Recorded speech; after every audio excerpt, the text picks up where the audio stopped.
But তার সাথে সাথে এটাও আছে একটা নতুন জায়গা দেখবো, কারণ আমি কখনো বাইরে যাইনি, কোনোদিন বাইরে যাইনি। বাইরের জগৎ কেমন হয় আমার কোনো আইডিয়া নেই। আমার মনে হয় বাইরের জগতে যারা থাকে তারা খুব বেশি স্বাবলম্বী হয়, নিজের কাজটা নিজেকে করতে পারে, মানুষ চিনতে পারে, অনেক কিছু এক্সপিরিয়েন্স করে। সেটা করার আমার কোথাও না কোথাও একটু হলেও লোভ আছে সেটা করার। গুড মর্নিং সবাইকে। কাল আমি ভাবলাম যা মেঘ ঠিক করেছে বোধহয় বৃষ্টি হবে, কোথায় বৃষ্টির এখনো অব্দি কোনো দেখা নেই। আর এই শৈবালবাবুর অফিসের ছুটিতে আছে, কিন্তু এই যে সকাল থেকে ল্যাপি নিয়ে বসেছে অফিসের কাজ করতে। এখন বোধহয় ওয়াশরুম হয়ে গেছে। আমার একটু জামা কাপড় গোছানো ছিল, সব ছিল, সেগুলো কমপ্লিট করলাম। আর আমার চুলটার দেখেছো কিরকম একটা অবস্থা হয়ে গেছে, এই পেছন থেকে সমস্ত বেঁকে বেঁকে গেছে, কিরকম জানি একটা হয়ে গেছে, ভালো লাগছে না। আর নিজের চুলটা ড্রাই হয়ে গেছে, রাফ হয়ে গেছে পুরো। তো আজকে ভাবছি যে চুলটার কিছু একটা করাবো আমি, মানে স্পা হোক বা কিছু একটা ট্রিটমেন্ট হোক, আমি নেবো, চুলটাতে ইচ্ছে আছে। তো আজকে যাবো আমি সময় সুযোগ করে একবার, যেখানে আমি করাই সেখানে। আর পরে থাকলে হচ্ছে সব থেকে ভালো হতো যদি রক্তিমার কাছে যেতে পারতাম। যারা তোমরা আমার পুরোনো ব্লগ দেখেছো তারা জানো যে আমি রক্তিমার কাছে করাই, কিন্তু ওর বাড়ি থেকে আমার বাড়ির ডিস্টেন্সটা এতটাই বেশি যে ওর কাছে যাওয়াটা আর আমার প্রত্যেকবার পসিবল হয়ে ওঠে না। দেখি কি করি, এখনো জানি না কি হবে। আর আজকে ব্রেকফাস্টে দিদি হয়েছে যে দিদি ছাতুর পরোটাটা এত ভালো বানাই, এত ভালো বানাই। এখন বাড়িতে যেই আসে দিদি তোমার ছাতুর পরোটাটা করে খাওয়া। আর এটা তো শৈবাল বাবু, কোনো কথাই নেই, দিদি আগেই বলে রেখেছিল যে দাদা এলে আমি দাদাকে ছাতুর পরোটাটা করে খাওয়াবো। আজকে ব্রেকফাস্টে হচ্ছে ছাতুর পরোটা। আর কালরাতে জানো তো আমি খাবার স্কিপ করে দিয়েছিলাম, এত গরম লাগছিল, এত কষ্ট হচ্ছিল। অবেলায় করে খেয়েছি, মাটন খেয়েছি, আমার আর খেতে ইচ্ছে করছিল না। রাত্রিরে আমি খাইনি কিচ্ছু, সবাই বকা দিয়েছে খা, না খেয়ে ঘুমাবি না, স্পেশালি মা, কিন্তু আমি খাইনি, আমার একদম শরীর পারমিট করছিল না। সকাল থেকে একটু খিদে পাচ্ছে, দিদি ব্রেকফাস্ট রেডি করলেই খেয়ে নেবো। অনেক কথা শুরুতেই বলে দিলাম, দিনটা এখান থেকে দারুণভাবে শুরু করি। ছাতুর পরোটা ভালো বানিয়ে এখন যেই আসবে ছাতুর পরোটা, নাকি দিদি? হচ্ছে এখানে ছাতুর পরোটা। আজকে আমি একবার সকালবেলা ছাদে এসেছিলাম জামা কাপড় মেলতে, কত ফুল ফুটেছে। মাকে গিয়ে বলছি ফুল দেখো আজকে ছাদে, এই দেখো এত ভাল লাগে। ও ঠিক আছে, ওদিক দিয়ে দেখছি, প্রচুর ফুল ফুটেছে আজকে। এই দেখো এই গাছটাতে ভর্তি সাদা জবা, এখানে নয়নতারা, এখানে বেলি ফুল। বিবেকানন্দ জবা কোথার নাম? কোনটা? ওই যে সাদা জবাটা? হ্যাঁ আচ্ছা। এখানে একটা ছোপ জবা, এটা হলো পুনে ভ্যারাইটি, রাবণ জবা বলে। এখানটাও হচ্ছে কত, এখানে লাল জবা, প্রচুর ফুল হয়েছে আজকে বাগানে। এই দেখো এখানে টগর হয়েছে, কি সুন্দর। এই ছোট্ট ছোট্ট এগুলো লক্ষ্মী জবা, জবাই তো আজকে অনেক রকম। গোলাপ, দারুণ লাগে, দারুণ লাগে, মনটা ভালো হয়ে যায় পুরো। এখানে দেখো ফুল হয়েছে পিটুনিয়া, এটা পিটুনিয়াটা না?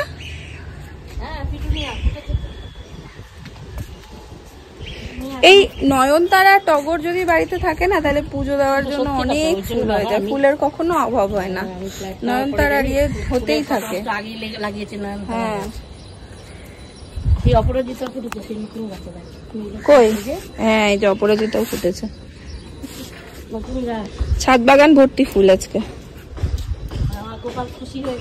হ্যাঁ না, যেদিন যেদিন পুজো দিয়ে ধরো অনেক ফুল থাকে সেদিন না পুজো দিতেও খুব ভালো লাগে, কারণ সিংহাসনটা সাজাতে ফুল দিয়ে খুব ভালো লাগে। এই হচ্ছে আমাদের ছাতুর পরোটা, এই খেলেই ব্যাস দুপুরের খাওয়া হয়ে যায়।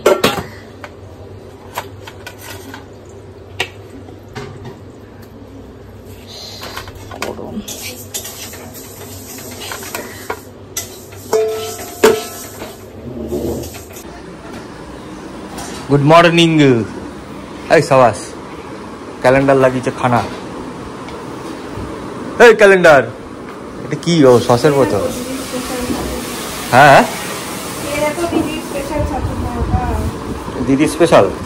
হ্যাঁ আমি যখন ছিলাম না এখানে আমি শুনতাম খালি যে দিদি ছাতুর পরোটা বানিয়েছে, হেভি হয়েছে হেভি হয়েছে। কালকে আমি এসে যখন দিদির সঙ্গে দেখা হয়েছে, দিদি বলেন দিদি তোমার স্পেশাল ছাতুর পরোটাটা বানিয়ে খাওয়া হবে। বলতে বলতে দিদি আজকে পানি ফেলে যাবে। ওই যে ওইখানে হাসছে, মিটি মিটি হাসছে। সকাল সকাল চলে এসেছে। হ্যাঁ দিদি সকাল সকাল চলে এসেছে ছাতু পরোটা বানাবে বলে। ছাতু পরোটা খাওয়াবেই খাওয়াবো। ওই যে মিটি মিটি হাসছে ওখানে দাঁড়িয়ে দাঁড়িয়ে। আমার ছাতু পরোটা টেস্ট করে দেবো কেমন। টেস্টি হয়। জমিয়ে হেভি হয়েছে দিদি। ব্যাস তোমার একটা ফাইনাল হয়ে গেল বুক। মাঝে মধ্যেই করে খাওয়া হবে। সব হয়ে গেছে কমপ্লিট, শুধু খাওয়াটা বাকি। আর আমার মুখটা দেখে কেউ আমাকে ভেবো না যে ফর্সা হয়ে গেছি, একদমই হয়নি। এত গরম লাগছে, একদলা পাউডার মুখের মধ্যে এমন ভাবে মেরেছি যে বিচ্ছিরি হয়ে গেছে মুখটা। কিন্তু মনে হলো কি যে মেরে যখন দিয়েছি পাউডার আর মুছবো না, যতটুকু পেরেছি পরিষ্কার করেছি। পারেনি আর শেষমেশ ব্যাপারটা দেখে আর সেট করতে পারেনি। এরকম মুখ তার মধ্যে এত ভূতের ছানার মতন লাগছে দেখতে।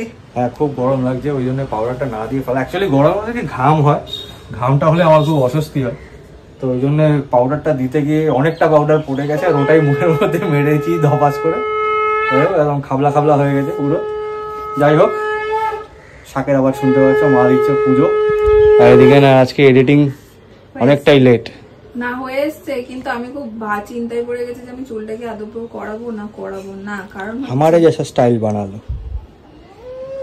মদন কারণ হচ্ছে যে যা গরমটা পড়েছে তাতে একটা দিন চুলটা খুলে রাখতে হবে।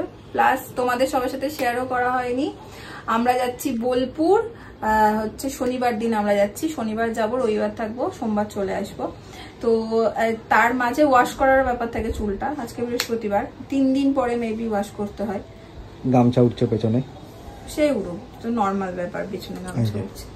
তো কি করবো এখন জানি না, বুঝতে পারছি না। আর গরমটাও লাগছে খুব, মনে হচ্ছে আজকে আর যেতে পারবো না।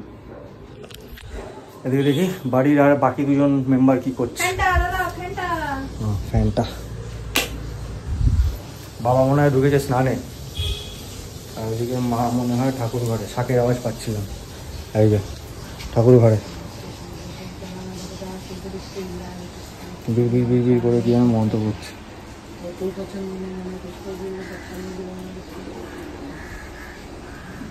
পুষ্পাঞ্জলি ও বাবা আজকে লিচু এনেছে, দেখো এই যে, কিন্তু অনেকগুলো এনেছে গো, থাকবে না বেশি দিন। কোনো প্রশ্নই ওঠে না রাখার, লিচু আবার রাখার মতন জিনিস না।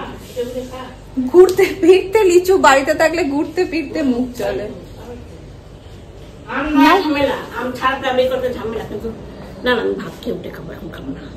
ভাত খেয়ে ফল খাবে, তাই খেও। তুমি খাবা লিচু? ও দাদা, আজকেও দুপুরে সেম অবস্থা, খাওয়ার বিন্দুমাত্র কারোর ইচ্ছা নেই। আর এনাকে আমি বলেছিলাম তখন যে দুপুরে খেতে ইচ্ছা করবে না, বলছে তোমার খালি না খাওয়ার ইয়ে খোঁজো, তুমি কখন না খেতে পারবে সেটা খোঁজো। হ্যালো, ছাতু পোড়াটা ব্রেকফাস্টে গেলে খুব চাপ হয়ে যায়, তাও করে আজকে দিদি এলো, ও এসছে তাই। আচ্ছা, আজকে আমাদের মেনুতে হচ্ছে এটা ইয়াম মেনু আছে পুরো। আলু আর পটল দিয়ে পোস্ত হয়েছে, এখানে বেগুন ভাজা, স্যারের ফেভারিট, মুগের ডাল, আর এখানেও একটা ভাজি হয়েছে, আর ভাত। এই হচ্ছে আজকের মেনু। বাড়ি থেকে বেরিয়েছি অনেকক্ষণ, বাসে চললো প্রায় 7টা। আমার কিছু কাজ ছিল, সেগুলো সারলাম, আর এখন যাচ্ছি একটু পার্লারে। মানে কিছু ভাবনা চিন্তা করে ভাবলাম চুলটা একটু ঠিক করি। চুলটা বললাম তো তখন প্রচন্ড খারাপ অবস্থা হয়ে গেছে। বাড়ির পাশেই পার্লার, যাই দেখি হবে কিনা কিছু। এখন আমি যার কাছে করি তার সে নেই, হলো না। কালকে 11টার সময় যেতে বললো, ও থাকবে, ওর সাথে কথা হলো ফোনে। তো কাল তাই করবো, 11টার সময় যাব। কাল আবার শৈবাল এখানকার অফিসে ওর কাজ আছে, তো যাবে কাল অফিসে। আর এখন বাড়ি চলে যাচ্ছি। বাড়িতে আবার ওদিকে মামন এসছে, তোমরা এর আগেও দেখেছো মামনকে। শৈবালকে একটু বললাম তুমি একটু মুখটা ক্লিন করো, ওর মুখটা এত মানে কালো একটা ট্যান পড়ে গেছে, সেই জন্য এসছে ও। তো বাড়ি চলে যাচ্ছে এখন। কি সুন্দর শুয়ে আছে। এই যে দাদা, আপনি কত দূর? ও দাদা, আপনি কত দূর পৌঁছালেন স্বপ্নে? গেট অব্দি গেছো? চাবি খুঁজে পাচ্ছ না? দেখি কতটা চকচক করছো। মামন ভালো করে কিন্তু, বলো।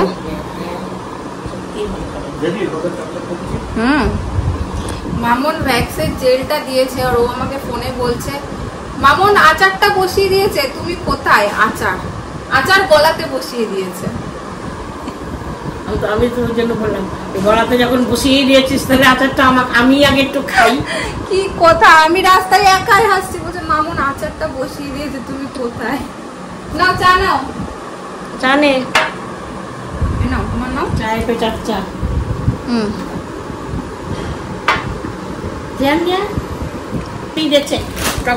কাকুরির মেয়ে দিচ্ছে।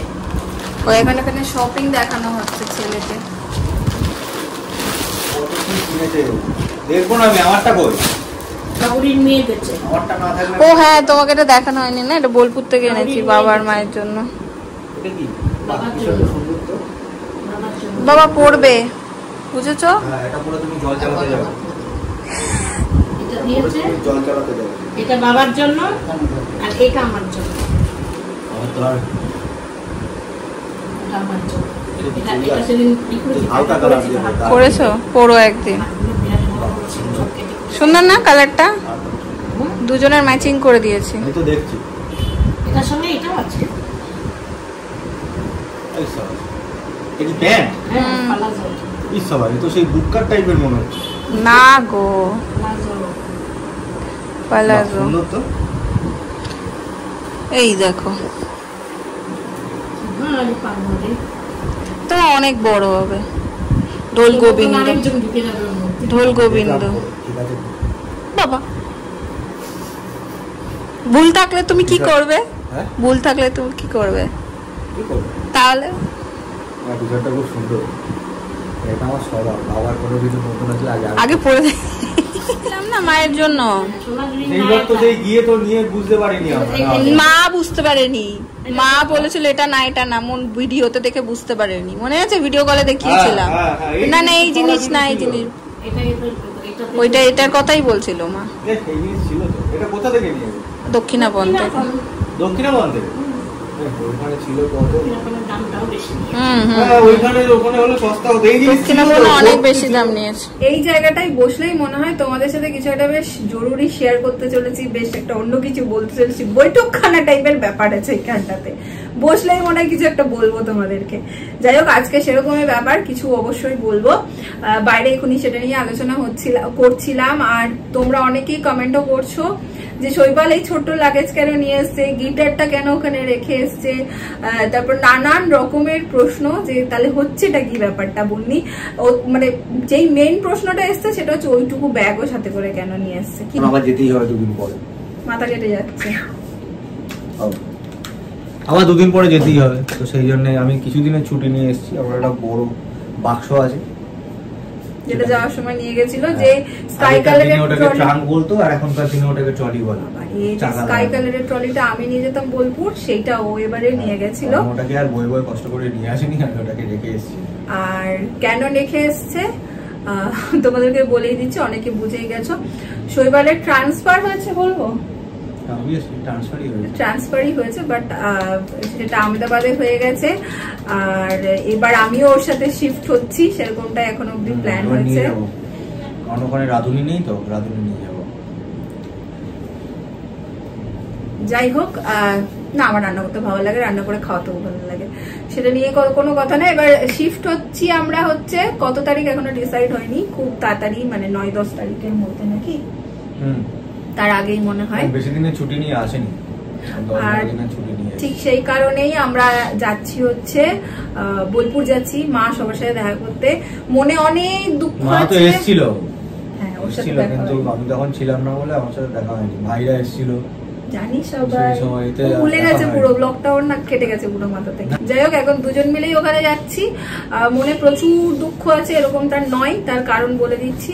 আবার ওর কলকাতা ব্যাক করারই খুব তাড়াতাড়ি, মানে সেরকমই খবর আছে বা সেরকমই ব্যাপার আছে অফিসে। তাই মানে খারাপ লাগা অবভিয়াসলি আছে, কারণ এই আমি ছোট থেকে সবাইকে নিয়ে থাকতে পছন্দ করেছি, নিয়ে থাকতে ভালোবাসি, বাট তার সাথে সাথে এটাও আছে একটা নতুন জায়গা দেখবো। কারণ আমি কখনো বাইরে যাইনি, কোনোদিন বাইরে যাইনি, বাইরের জগৎ কেমন হয় আমার কোনো আইডিয়া নেই। আমার মনে হয় বাইরের জগতে যারা থাকে তারা খুব বেশি স্বাবলম্বী হয়, নিজের কাজটা নিজেকে করতে পারে, মানুষ চিনতে পারে, অনেক কিছু এক্সপিরিয়েন্স করে। সেটা করার আমার কোথাও না কোথাও একটু হলেও লোভ আছে সেটা করার। তো সেখান থেকে দাঁড়িয়ে মন খারাপ একটা আছে, তার সাথে অনেক কিছু এক্সাইটমেন্টও আছে। নতুন জায়গা, আহমেদাবাদ খুব ভালো জায়গা আমি শুনেছি সবার কাছ থেকে, সেই জন্য আমার দেখারও খুব ইচ্ছে আছে। তো এই সব মিলিয়ে কিরকম একটা টেনশন হচ্ছিল। তারপরে যখন ওর কাছে শুনলাম যে না, এটা বেশি দিনের জন্য নয়, কলকাতাতে প্রজেক্টটা আবার ওরা ফিরে আসবে, হয়তো 2 মাস থেকে 3 মাস এরকম মতো হয়তো থাকতে হবে। 3-4 মাসের জন্য ওইটা শোনার পর মনে হলো ঠিক আছে, সেটা শিওর নয়, বেশিরভাগটা 90%। তো তোমরা অনেকেই জানতে চাইছিলে যে কি হয়েছে না হয়েছে। এখন এর থেকে আবার প্ল্যানিং শুরু হচ্ছে যে কি কি নিয়ে যাওয়া হবে, কি কি নেওয়া হবে না। বাড়িতে এখন বাবা মার সাথে বসে সেই আলোচনাই হচ্ছিল। আসলে যেহেতু 2-3 মাস কানে শুনে নিয়েছি, তাই খুব একটা কিছু কেনার প্ল্যান বা খুব একটা কিছু করার প্ল্যান আমাদের ওখানে নেই। শৈবাল রেন্ট ফ্রেন্ড সমস্ত কিছু দেখেই একদম ফিরেছে। তো খুব অল্প জিনিসের মধ্যে 2-3 মাস কাটানোর ইচ্ছে আছে, এখনো অব্দি সেরকমটাই ভেবেছি। এই হচ্ছে গোটা ব্যাপার, তোমাদের সাথে ক্লিয়ার করলেন। কেমন কাটলো আহমেদাবাদে? কোথায়? এই যে আহমেদাবাদে কাটালে? আমার ভালোই হয়েছে, ভালোই লেগেছে। বেশ ভালোই কাটিয়েছে, নিজে সবার সাথে স্বাধীন জীবন কাটিয়েছে। পর আমি ব্যাচেলার লাইফ কাটলাম, সেই যখন চাকরি জয়েন করেছি সেই সময়তে ব্যাচেলার লাইফ কাটিয়েছি, মেসে থাকতাম। আর আবার এইটা গেলাম রিসেন্ট এই 2-4 মাসের জন্য, যাই হোক। তো এটা গিয়ে আবার ব্যাচেলার টাইমটা কাটালাম, একসঙ্গে সব থাকতাম। তো মানে সকালবেলা সব একসঙ্গে সেই ইয়ে হয় না, ওই সেই পাখির বাসা থেকে পাখিরা সব বেরিয়ে যায় হুমুর হুমুর করে, তারপর আবার সন্ধ্যাবেলা সব ফিরে আসে, সব একসঙ্গে একদম টাইপের লাইফ ছিল। মেসে ফিরে আসার পরে এই কারণে আমার ব্লগ গুলো দেখা হয়নি একদিনও, যা ব্লগ করেছে আমি কিচ্ছু দেখিনি। কারণ আমি ভাবতাম যে ও ঠিক আছে, ওটা তো ইউটিউবে থাকবে, কখনো না কখনো পরে দেখে নেবো, কিন্তু এই টাইমটা আর পাবো না। এই ব্যাচেলারদের এই যে সব একসঙ্গে সব বন্ধু বান্ধব কলিগ সব একসঙ্গে এই টাইমটা পাবো না। গিটার নিয়ে ওই রাত্রেবেলা 11টা 11:30 12টা অব্দি গান বাজনা হই ভালো কেটেছে। খাওয়া দাওয়া তো মেসেই হতো, অসুবিধা ছিল না। টাইম টু টাইম খাওয়া দাওয়া সবই ছিল, সবই চলতো, ভালোই লেগেছে। যাই হোক, এই হচ্ছে গোটা ব্যাপার। আর আমি বেশ ভেতরে ভেতরে এক্সাইটেড আছি, কারণ একটা পুরো নতুন ফেস আমার লাইফে, যেটা আমি কখনো এক্সপিরিয়েন্স করিনি বা জানিও না কি হবে। ওই তো বললাম, ছোট্ট একটা জায়গার মেয়ে, সে কলকাতাতে এসেছি, আবার কলকাতা থেকে আহমেদাবাদ তো এত বড় একটা জায়গা, তো আমি যাই না। মনে মনে অনেক গুলগুলা নিয়ে আছে আমার, পেট মন দুটোতেই, কি হবে আর কি না হবে, সাথে অবভিয়াসলি মন খারাপ আছে। এটা আমার জন্য ফার্স্ট টাইম এক্সপেরিয়েন্স। হ্যাঁ, ফ্যামিলি নিয়ে শিফট হওয়া। ব্যাচেলার ছিলাম, একসঙ্গে থাকতাম, ঠিক আছে, বাট ফ্যামিলি ও এর আগেও আহমেদাবাদে, তুই তো এর আগেও ছিল না বিয়ের আগে? আহমেদাবাদে তো গেছিস। ওই ব্যাচেলার হিসেবেই ছিলাম, ব্যাচেলার হিসেবে থেকেছি এখানে ওখানে অনেক জায়গায় গেছি, কিন্তু এটা ফার্স্ট টাইম। সেই হচ্ছে ব্যাপার। আর ব্লগটাকে মানে এই টপিকটা নিয়ে আর টানবো না, আর সেরকম কিছু নেইও। এখন ছাদে যাবো এই গরমের মধ্যে, এসে ডিনার করবো, দেন আবার ঘরে, এই তো ব্যাপার। ব্লগটা ডিলিট করে দেবো, চলো ব্লগটাকে আজকের মতো এন্ড করে দিচ্ছি। যদি আজকের ব্লগটা ভালো লাগে তাহলে লাইক করো, কমেন্ট করো, শেয়ার করো। আর জানি না কে কিভাবে নেবে ব্যাপারটা, কারোর কারোর বেশ খারাপ লাগবে, কারণ কেউ কেউ হয়তো আমার ফিলিংসটা বুঝবে, কেউ কেউ ভাববে আপদ গেছে। কোথার থেকে গেছে, ব্লগ তো সাথেই থাকবে, কি যে বলে আর কি না বলে। চলো, আর হচ্ছে শনিবার আমরা বোলপুর যাচ্ছি, পুলকদা আসছে, ওদিক থেকে বাবাই হয়তো আমাদের সাথে যাবে, ভাই আসবে শুনেছি, মানে সবাইকে ডেকে নিয়েছি আরেকবার, যাতে সবার সাথে একটু মিট করে আনন্দ করতে পারি। হ্যাঁ চলো, টাটা।